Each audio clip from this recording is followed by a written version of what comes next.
أعوذ بالله من الشيطان الرجيم. بسم الله الرحمن الرحيم. اعوذ باللہ من الشیطان الرجیم بسم اللہ الرحمن الرحیم رب اشرح لی صدری ویسر لی امری واحلل عقدۃ من لسانی یفقہوا قولی رب زدنی علما رب زدنی علما رب زدنی علما آمین یا رب العالمین۔ سورہ بقرہ کا رکوع نمبر 6 کی تلاوت کی جا رہی ہے اور اس کے تقریباً 51 آیت تک ہم پچھلے درس میں پڑھ چکے ہیں۔ اس رکوع میں بتاتی چلوں کہ اللہ تعالیٰ نے یہود کو یا بنی اسرائیل کو اپنی نعمتیں یاد دلائی ہیں اور ان کو نعمتیں یاد دلا کر اپنا احسان بتایا گیا ہے کہ ہم نے تم پر سب سے بڑا احسان یہ کیا کہ تمہیں آل فرعون سے نجات دی، اور پھر اس آل فرعون سے نجات دینے کے بعد ہم نے تم پر بے حساب کرم کیے، اور اس صورت میں تم نے ہماری ناشکری کی اور تم نے اپنے اوپر ظلم کیا ایک بچڑے کو معبود بنا کر۔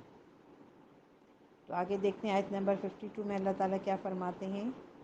ثم عفونا، ثم معنی پھر، عفونا عفو کہتے ہیں معاف کرنے کو، نہ مانے ہم ضمیر متصل، تو کیا معنی ہو گئے؟ عفونا ہم نے معاف کیا، عنکم من بعد ذالک تم کو، اور پھر ہم نے تمہیں اس کے بعد بھی معاف کر دیا، من بعد ذالک یہ سب ہونے کے بعد، یعنی تم نے بچڑے کو معبود بنا لیا اور شرک جیسی بڑی قبیح حرکت کی، پھر بھی ہم نے تمہیں معاف کیا، لعلکم تشکرون تاکہ تم شکر کرو۔ آیت نمبر 35، وَإِذْ اور جب، آتینا اور یاد کرو جب ہم نے عطا کیا، موسیٰ الکتاب موسیٰ کو کتاب دی، اور یاد کرو جب ہم نے موسیٰ کو کتاب، والفرقان اور فرقان عطا کی، لعلکم تہتدون تاکہ تم ہدایت پاؤ۔ اور یاد کرو، میں نے پہلے بھی آپ کو بتایا، وَإِذ جب بھی کسی واقعے کے لیے آتا ہے اور جب، تو اس کے میننگ ہم اردو میں لیں گے، اور یاد کرو جب کہ، اور یاد کرو جب ہم نے موسیٰ کو کتاب اور فرقان عطا فرمائی۔ فرقان سے مراد ہے حق اور باطل کے درمیان فرق کر دینے والی چیز، اور کتاب کا لفظ عام طور پر شریعت کے لیے آتا ہے۔ آیت نمبر 54 دیکھیں، وَإِذْ قَالَ اور جب، اور یاد کرو جب، قَالَ کہا، موسیٰ نے، لِقَوْمِهِ اپنی قوم سے، اور یاد کرو جب کہا تھا موسیٰ نے اپنی قوم سے، اب کیا کہا، یا قومی اے میری قوم، انکم ظلمتم انفسکم کہ میری قوم کے لوگوں یقیناً تم نے اپنی جانوں پر یا اپنے اوپر بڑا ظلم کیا ہے، باتخاذکم العجل، عجل کہتے ہیں بچڑے کو، ظلم کیا ہے بچڑے کو معبود بنا کر، فتوبو پس، پھر، تو یہ فا کا لفظ توبو توبہ سے نکلا ہے، بس اب توبہ کرو، الی باریکم اپنے پیدا کرنے والے کی جناب میں، یعنی اللہ کے سامنے اب تم توبہ کرو۔ اب توبہ کی شرط کیا دیکھیں، بڑی سخت شرط ہے، فَاقْتُلُوا أَنفُسَكُمْ تو قتل کرو اپنے آپ کو۔ تو یہ جو واقعہ ہے یہ تورات میں اس کا بڑی تفصیل سے ذکر ہے، جبکہ قرآن میں اس کی کوئی تفصیل مذکور نہیں ہے۔ تو بہت سے واقعات جن کا قرآن میں اجمالاً ذکر ہے، ان کی تفصیل کے لیے ہمیں تورات کی طرف رجوع کرنا پڑتا ہے۔ تو اب جو یہ ہے، فَاقْتُلُوا أَنفُسَكُمْ یعنی مار ڈالو اپنی جانیں یا قتل کرو اپنے آپ کو، اس کے کیا معنی؟ اگر دیکھا جائے، ذرا اور غور کیا جائے تو پتہ چلے گا کہ یہ در حقیقت مرتد کی سزا ہے۔ مرتد کی سزا کیا مطلب؟ کہ جو شخص بھی دین اسلام میں داخل ہونے کے بعد واپس کفر کی طرف پلٹے گا تو اس کی سزا کیا ہوگی؟ وہ قتل عمد ہوگی، یعنی اس کو قتل کیا جائے گا۔ اچھا، اب کیا تھا کہ دیکھیں اس کا بیک گراؤنڈ کیا تھا اور کس طرح سے یہ توبہ ان کی قبول ہوئی، کہ بنی اسرائیل کے 12 قبیلے تھے، اور ہر قبیلے میں سے کچھ لوگوں نے یہ کفر و شرک کیا، یعنی یہ نہیں ہوا تھا کہ جتنے بھی بنی اسرائیل کے لوگ تھے سب نے ہی بچڑے کو معبود بنا لیا، نہیں، ایسا نہیں تھا، کیونکہ دیکھیں جب بھی کوئی دین کی بات ہوتی ہے کسی جماعت میں تو ہر ایک کا دین کا ایمان کا لیول مختلف ہوتا ہے۔ تو جو سچے اور پکے جو اس وقت جو تھے دین پر قائم رہنے والے لوگ تھے، انہوں نے یہ نہیں کیا، بلکہ ان میں سے ہر قبیلے میں سے کچھ لوگ ایسے تھے جنہوں نے اس بچڑے کی پوجا کی اور اسے معبود بنایا۔ تو اب بنی اسرائیل کو یہ حکم دیا گیا کہ ہر قبیلے کے وہ لوگ جو شرک میں ملوث نہیں ہوئے تھے وہ اپنے ہی قبیلے کے ان لوگوں کو قتل کریں جو اس کفر اور شرک کے مرتکب ہوں گے۔ تو اپنے قبیلے کے کرنے کی وجہ سے یہ لفظ آئے فَاقْتُلُوا أَنفُسَكُمْ۔ یہ نہیں تھا کہ اپنے ہاتھ سے تلوار اٹھا کے اپنی گردن کاٹ دو، یہ تو ممکن ہی نہیں تھا۔ جو مرتد تھے وہ کیوں مانتے اس بات کو؟ تو اس کا مطلب یہ ہے کہ اپنے لوگوں میں سے جو ہر قبیلے کے لوگ اپنے ہی، چاہے اب وہ کسی کا باپ ہو چاہے وہ کسی کا بیٹا ہو۔ دیکھیے یقیناً کچھ لوگوں نے جب کفر کیا تھا تو یقیناً وہ کسی کا شوہر ہوگا، تو اگر بیوی جو تھی وہ مومن تھی تو شوہر جو تھا وہ مرتد ہو چکا تھا، یا کسی کا بیٹا مرتد ہو چکا تھا، یا کسی کے باپ ہو چکے تھے، تو سوچئے کتنی سخت سزا تھی اور کتنی بڑی آزمائش یہ تھی کہ اپنے ہاتھوں سے ان کو قتل کرنا تھا۔ گویا کہ ان 12 قبیلوں کے لوگوں نے جو ایمان مومن تھے انہوں نے اپنے لوگوں کو جنہوں نے شرک کیا تھا ان کو اپنے ہاتھ سے قتل کیا۔ تو اور حضرت موسیٰ کے اس عمل پر عمل درآمد کے نتیجے میں تقریباً 70,000 یہودی جو ہیں وہ قتل ہوئے۔ تو اب اس سے بڑی توبہ اور اس سے بڑی تطہیر ممکن نہیں ہے۔ تو اس کا مطلب یہ ہوا کہ اللہ تعالیٰ نے ایسے لوگوں کو ان کی جڑ کاٹ کے ان کو الگ پھینک دیا۔ تو اس کا مطلب یہ ہمیں سمجھ میں کیا آتا ہے؟ ہمیں سمجھ میں یہ آتا ہے کہ جب بھی کوئی تنظیم یا کوئی جماعت ہو اس میں کیونکہ جب وہ پھلنے پھولنے لگتی ہے، بڑی ہوتی ہے، آگے پھیلتی ہے، تو اس میں ہر قسم کے لوگ آ کے شامل ہو جاتے ہیں۔ تو جب اس قسم کے لوگ آ جائیں جن سے یہ شبہ ہونے لگے اور یہ یقین ہونے لگے کہ اب یہ جماعت سازی کو یا ہماری جماعت کو یا ہمارے اس گروہ کو نقصان پہنچائے گی، تو اس کی یہ سزا ہونی چاہیے کہ ایسے لوگوں کو کاٹ کے پھینک دیا جائے۔ آگے کیا فرمایا؟ ذَلِكُمْ خَيْرٌ لَكُمْ، یہی تمہارے لیے بہتر ہے، عِندَ بَارِئِكُمْ، تو یہ تمہارے رب کے نزدیک یہی تمہارے لیے بہتر ہے۔ فَتَابَ عَلَيْكُمْ، تو اللہ نے تمہاری توبہ قبول کر لی۔ کیوں قبول کر لی؟ اس لیے کہ انہوں نے اتنی بڑی اپنی جانوں کا نذرانہ دیا، یعنی اتنے لوگوں کو انہوں نے مارا، تو اس کے بعد اللہ نے ان کی توبہ قبول کر لی۔ یعنی جو لوگ بچ گئے تھے ان کا تزکیہ ہو گیا، امت کا تزکیہ ہو گیا، جس کی وجہ سے امت دوبارہ واپس پاک و تطہیر ہو گئی ان کی۔ اِنَّهُ هُوَ التَّوَّابُ الرَّحِيمُ، یہ آیت میں نے پہلے بھی کہی تھی، جب 2 دفعہ ضمیر آتے ہو کی ضمیر انا کے ساتھ آئیے کہ بے شک وہ، پھر دوبارہ ایک ضمیر متصل اور ایک ضمیر منفصل الگ، هُوَ التَّوَّابُ الرَّحِيمُ، وہی، یقیناً وہی بہت زیادہ توبہ کا قبول کرنے والا اور رحم فرمانے والا ہے۔ وہ یہ اللہ ہی ہے جو کہ ہماری توبہ کو قبول کرے گا۔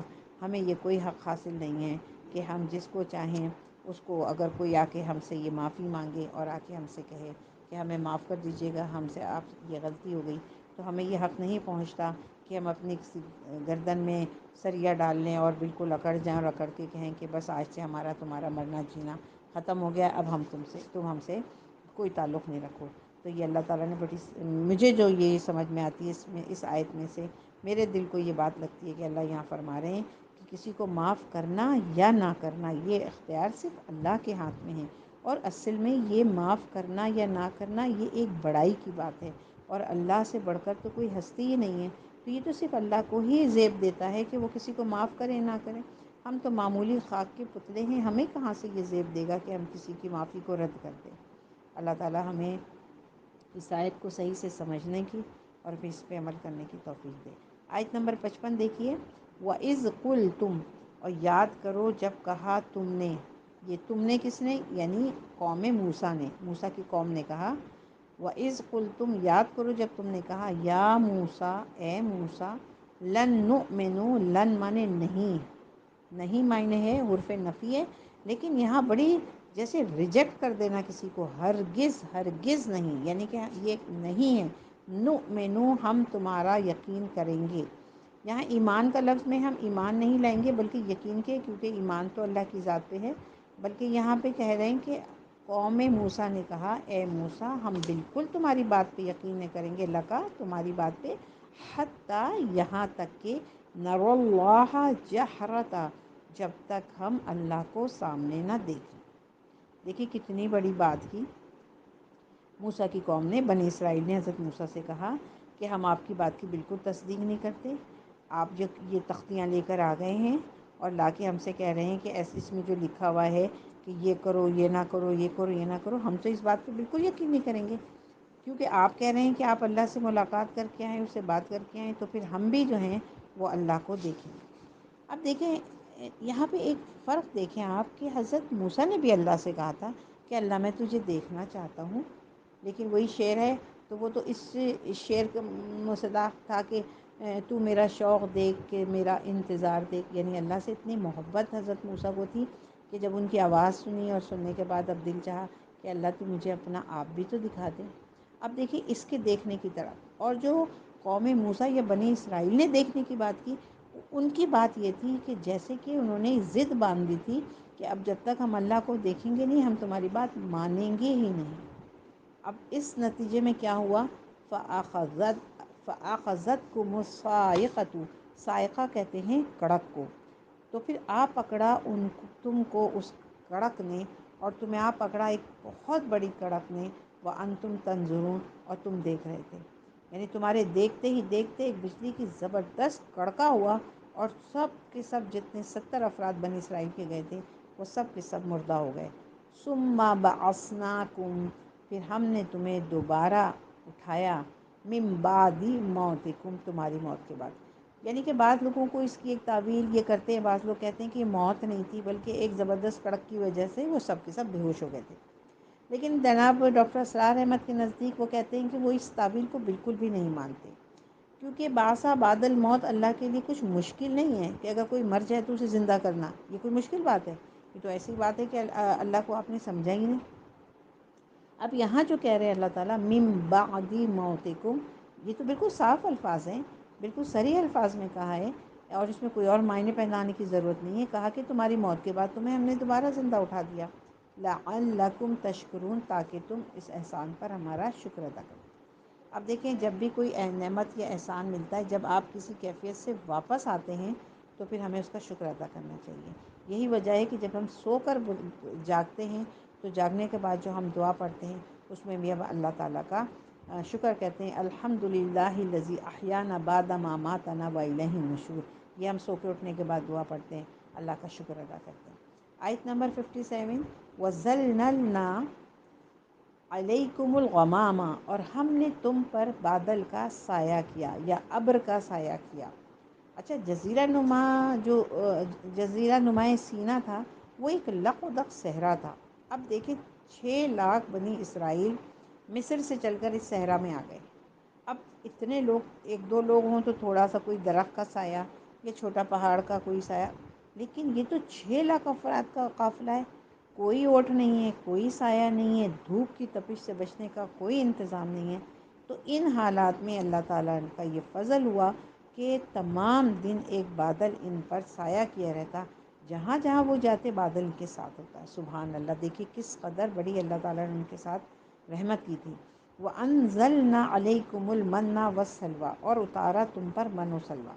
اب یہ دیکھ لیں کہ من و سلویٰ کیا ہے کہ صحرائے سینا میں بنی اسرائیل کے پاس کھانے کو تو کچھ تھا نہیں، ظاہر اتنے سارے لوگ تھے، وہ کیا کھاتے؟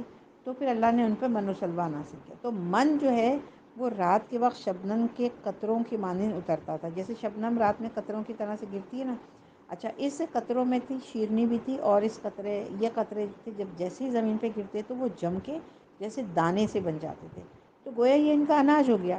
اب اس اناج میں کیا تھا؟ اس میں کاربوہائیڈریٹس کی پوری ضرورت ہو جاتی تھی، جس طرح ہم اناج کھاتے ہیں، دال چاول سبزیاں کھاتے ہیں تو ہماری کاربوہائیڈریٹس کی ضرورت پوری ہوتی ہے، اس طرح یہ جو من گرتا تھا شبنم کی صورت میں، اس سے ان کو یہ ان کا اناج بن گیا اور اس سے ان کو غذائیت پہنچنے لگی۔ اس کے علاوہ جو سلویٰ جو ہے خاص قسم کا بٹیر تھا، تو جیسے شام ہوتی تو یہ پرندوں کے جھنڈ آتے اور وہ بنی اسرائیل پر جہاں پہ وہ ہوتے وہاں آ کے ارد گرد منڈلاتے اور نیچے یعنی بالکل اپنے آپ کو ان کے آگے گرا لیتے، اور یہ بنی اسرائیل ان کو بڑے آسانی سے پکڑتے اور خوب بھون کے کھاتے۔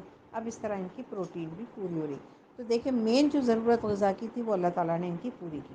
آگے فرماتے ہیں کلو کھاؤ من طیباتی پاک چیزوں میں سے ما رزقناکم جو ہم نے تم کو دی ہیں، یعنی ہم نے جو تم کو عطا کی ہیں وہ پاک چیزیں تم کھاؤ.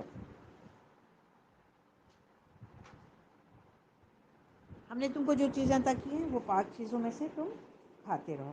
اچھا آگے کہتے ہیں وما ظلمونا، اور دیکھو وما ظلمونا، اور انہوں نے ہمارا کوئی نقصان نہیں پہنچایا. واؤ مانے اور، ما مانے نہیں، ظلمو ظلم کرنا، نا مانے ضمیر ہے، ضمیر متصل ہے ہم پر. تو انہوں نے کہا ہم پر انہوں نے کوئی ظلم نہیں کیا، بھلا اللہ پہ کون ظلم کر سکتا ہے. ولیکن لیکن کانوا انفسہم یظلمون، وہ تو خود اپنے اوپر ظلم ڈھا رہے تھے.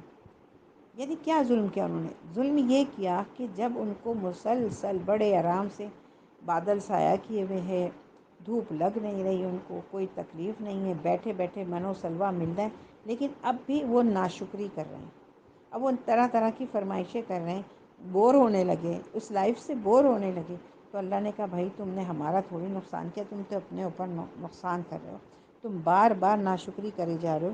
کیونکہ بنی اسرائیل کا یہ وتیرہ تھا. آگے دیکھیں 58 میں، آیت نمبر 58، وَإِذْ قُلْنَا، اور یاد کرو جب ہم نے کہا، وَإِذْ قُلْنَا ادْخُلُوا کہ داخل ہو جاؤ، هَٰذِهِ الْقَرْيَةَ اس قریہ یا اس شہر میں، فَكُلُوا مِنْهَا اور کھاؤ اس میں سے، حَيْثُ شِئْتُمْ رَغَدًا با فراغت جہاں سے جو چاہے کھاؤ. اللہ تعالیٰ نے کہا کہ اب دیکھو تم یہاں رہ رہے ہو اتنے عرصے سے، اب ایسا کرو تمہیں اور چیزیں چاہیے اور کچھ خواہشات ہیں تمہاری، تو ایسا کرو یہ جو سامنے جو شہر ہے اس کے اندر داخل ہو، اور داخل ہونے کے بعد خوب اچھی طرح سے جو بھی چاہنا، جیسے بھی تمہیں جو چیز اچھی لگے وہ کھاتے رہنا. وَادْخُلُوا الْبَابَ لیکن دیکھو، وَادْخُلُوا الْبَابَ جب داخل ہونا دروازے میں سے، سُجَّدًا سجدہ کرتے ہوئے یا جھک کر، یعنی جب دروازے میں داخل ہونا تو جھک کر. وَقُولُوا اور کہتے جانا، حِطَّةٌ اور کہنا، حِطَّةٌ مغفرت مغفرت، تغفر لکم تو ہم تمہاری خطاؤں کو، خطایاکم معاف کر دیں گے.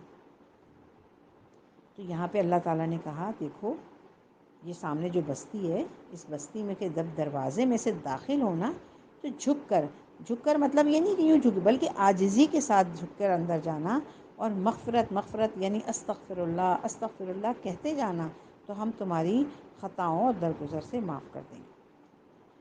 وَسَنَزِيدُ الْمُحْسِنِينَ اور محسنین کو ہم مزید فضل اور کرم سے نوازیں. اچھا بنی اسرائیل کی جو صحرائے سینا میں آنے اور تورات عطا کیے جانے کے بعد حضرت موسیٰ ہی کے زمانے میں انہیں جہاد اور قتال کا حکم بھی ہو گیا تھا، لیکن اس سے پوری قوم نے انکار کر دیا. اس پر اللہ تعالیٰ نے ان پہ یہ سزا مسلط کر دی تھی کہ 40 برس تک اسی صحرا میں بھٹکتے پھرے. اللہ تعالیٰ نے فرمایا کہ اگر یہ ابھی جہاد و قتال کرتے تو ہم پورا فلسطین ان کے ہاتھوں سے ابھی فتح کرا دیتے، لیکن چونکہ انہوں نے بزدلی دکھائی لہٰذا ان کی سزا یہ ہے کہ یہ اسی ارض فلسطین میں 40 سال تک کیا کرتے رہے، 40 سال تک بھٹکتے رہے. اب کیا ہوا کہ اس 40 سالوں کے دوران حضرت موسیٰ علیہ السلام کا بھی انتقال ہو گیا، اور حضرت ہارون بھی اس دنیا سے چلے گئے. اسی 40 سال کے عرصے میں آہستہ آہستہ کر کے جو پرانی نسل تھی وہ ختم ہوتی گئی، اور جو نئی نسل تھی وہ آزاد ماحول میں پیدا ہوئی. دیکھیے جو وہ پرانی نسل جو مصر سے آئی تھی اور فرعون کے چنگل سے چھوٹ کے آئی تھی، تو ان کے مزاج میں غلامی تھی، وہ بس غلام بن کر ایک آرڈر پہ عمل کرنے والے لوگ تھے. لیکن جب اللہ نے ان سے کہا کہ جہاد کرو، قتال کرو، تو اب ان کے اندر وہ ہمت ہی نہیں تھی. تو پھر سزا کے طور پہ 40 سال تک وہ صحرائے سینا میں رہے. لیکن اس دوران جو نئے بچے پیدا ہوئے، نئی نسل پیدا ہوئی، وہ کیونکہ آزاد ماحول میں پیدا ہوئے تھے اس لیے ان کو بڑی آزادی تھی، اور وہ ان کے مزاج میں ایک طرح سے اچھائی یہ آئی کہ ان کے اندر ہمت بڑھی اور ان کے اندر ایک جذبہ بڑھا. تو پھر یہ جو نئی بنی اسرائیل کی جو نئی نسل تھی، تو انہوں نے حضرت موسیٰ کے خلیفہ یوشع بن نون، جن میں کہ تورات میں ان کا نام یشوع کے نام سے آتا ہے یا یشوع کے نام سے آتا ہے، تو پھر ان کی قیادت میں انہوں نے قتال کیا اور پہلا شہر جو فتح ہوا وہ اریحہ تھا. یہ شہر آج بھی جریکو کے نام سے موجود ہے. اب یہاں پہ دیکھیں کہ کہا یہ گیا تھا کہ دیکھو جب تم شہر فتح کر لو تو اب تم وہاں پہ جب داخل ہوگے تو بالکل سر جھکا کے ایک دم عاجزی کے ساتھ داخل ہونا اور کیا کہتے رہنا استغفر اللہ استغفر اللہ. لیکن انہوں نے کیا کیا؟ ان کے اندر تو تکبر تھا، ان کی گردنیں تو اکڑ گئیں، وہ تو اللہ کا احسان بھول گئے اور بس ان کے اندر ایک ہی جذبہ تھا کہ بس کسی طرح سے ہم جائیں اور جا کے وہاں پہ عیاشی میں لگ جائیں. تو یہ اللہ تعالیٰ نے یہاں بتایا. اب ہم اگر دیکھیں ایک نقشہ ہمارے ذہن میں ایک اور آتا ہے. آپ دیکھیں جب نبی پاک صلی اللہ علیہ وسلم نے مکہ فتح کیا تھا تو دیکھیں اس موقع پر آپ کو پتہ ہے کہ آپ جس سواری پر بیٹھے تھے تو آپ کی پیشانی مبارک اس طرح جھکی ہوئی تھی کہ اس سواری کی گردن سے جڑی ہوئی تھی. اتنا سر جھکا کے آپ آئے تھے، اس قدر آپ سر جھکا کے اور عاجزی کے ساتھ مکے میں داخل ہوئے تھے. تو یہ تواضع تھی ہمارے پیارے نبی کی. لیکن انہوں نے کیا کیا اس کے ساتھ ہی؟ انہوں نے اس کے ساتھ یہ کیا کہ ان الفاظ کو جو کہہ رہے تھے اللہ تعالیٰ نے کہا کہ تم یہ کہتے رہنا حتتن حتتن، تو لیکن انہوں نے مغفرت مغفرت توبہ توبہ، تو حتتن کی جگہ انہوں نے اس لفظ کو بدل کے اس کے حتتن کے مطلب استغفار کے ہوتے ہیں، تو انہوں نے اس لفظ کو بدل دیا اور بدلنے کے بعد اس کو دوسرے معنوں میں کر دیا جس کے معنی تھے گندم گندم گندم. یہ آگے آئے گا. آگے دیکھتے ہیں آیت نمبر 59. فبدل، اب یہ دیکھیے کہ انہوں نے کیا کیا. فبدل الذین، تو بدل ڈالا ان لوگوں نے، ظلموا، ان ظالموں نے، قولا، اس بات کو، اس بات کے خلاف، غیر الذی قیل لہم، کہ جو کچھ ان سے کہی گئی تھی. تو کیا کیا؟ تو بدل ڈالا ظالموں نے اس بات کو خلاف اس کی جو ان سے کہی گئی تھی. یعنی ان سے کہا تھا کہ تم کیا کہو حتتن حتتن، تو ان میں جو ظالم تھے بدکردار تھے انہوں نے ایک اور قول اختیار کر لیا اور اس کی جگہ جو ان سے کہا گیا تھا اس کے حتتن حتتن، لیکن اس کے بجائے ہنتتن، ہا نون طا اور گولتا. ہنتتن کے معنی ہوتے ہیں گندم گندم، یعنی کہ وہ جب داخل ہوئے تو بس یہی چلاتے ہوئے آئے کہ ہمیں گندم چاہیے ہمیں گندم چاہیے. دیکھیں اللہ تعالیٰ کو یہ کتنا سخت ناپسند ہوا ہوگا. فَأَنزَلْنَا، پھر نازل کیا ہم نے، عَلَى الَّذِينَ ظَلَمُوا، ان ظالم لوگوں پر، یا ان ظالم لوگوں جنہوں نے ظلم کیا تھا ان پر، رجزم، رجزم من السماء، بڑا عذاب آسمان سے. پھر اللہ تعالیٰ نے آسمان سے بہت بڑا عذاب ان کو دیا. تو اس کے لیے کیا فرمایا؟ فَأَنزَلْنَا عَلَى الَّذِينَ ظَلَمُوا، تو ہم نے نازل کیا، تو ہم نے اتارا ظلم کرنے والوں پر، رجزم من السماء، آسمان سے ایک بڑا عذاب. تو جن ظالموں نے اللہ تعالیٰ کے حکم کا استہزاء کیا، تمسخر اڑایا، ان پر آسمان سے ایک بہت بڑا عذاب نازل ہوا. تورات سے معلوم ہوتا ہے کہ اریحہ شہر میں پہنچنے کے بعد انہیں طاعون کی وبا نے آ گھیرا. جنہوں نے یہ حرکت کی تھی وہ سب کے سب ہلاک ہو گئے. بما کانوا یفسقون، بسبب اس نافرمانی کے جو انہوں نے کی تھی. یہ ان نافرمانیوں حکم عدولیوں کی سزا تھی جو وہ کر رہے تھے. صدق اللہ العظیم. الحمدللہ رکوع نمبر 6 ہمارا مکمل ہو چکا ہے، اور اللہ تعالیٰ سے دعا ہے کہ ہمیں اس کو صحیح سے پڑھنے کی، سمجھنے کی، قرآن پاک کو صحیح پڑھنے کی، سمجھنے کی اور عمل کرنے کی توفیق عطا فرمائے. اور اللہ تعالیٰ سے ہمیں عاجزی مانگنی چاہیے، اور اللہ غرور اور تکبر اور سے معافی مانگنی چاہیے. اللہ سے پناہ میں آنا چاہیے کہ اللہ تعالیٰ ہمیں تکبر سے محفوظ رکھے. اب تک کی آیات میں ہمیں یہی سمجھ میں آیا کہ دیکھیں اللہ تعالیٰ نے ابلیس کو، بھلے اس نے کتنی عبادت کی لیکن ایک تکبر کی وجہ سے اس کو ملعون قرار دے دیا. تو اور اسی طرح سے بنی اسرائیل کو اللہ تعالیٰ نے کتنی نعمتیں دیں، بیٹھے بیٹھے من و سلوہ دیا، اتارا، لیکن انہوں نے اس کا تکبر کیا اور اس کی ناشکری کی. تو دو باتیں اللہ کو سخت ناپسند ہیں، ایک تکبر اور ایک ناشکری. تو ہمیں اللہ تعالیٰ سے دعا کرنی چاہیے ہمیں ان دونوں چیزوں سے اللہ تعالیٰ اپنے حفظ و امان میں رکھے، نہ صرف ہمیں بلکہ ہماری اولاد کو بھی بچائے تکبر سے اور ناشکری سے.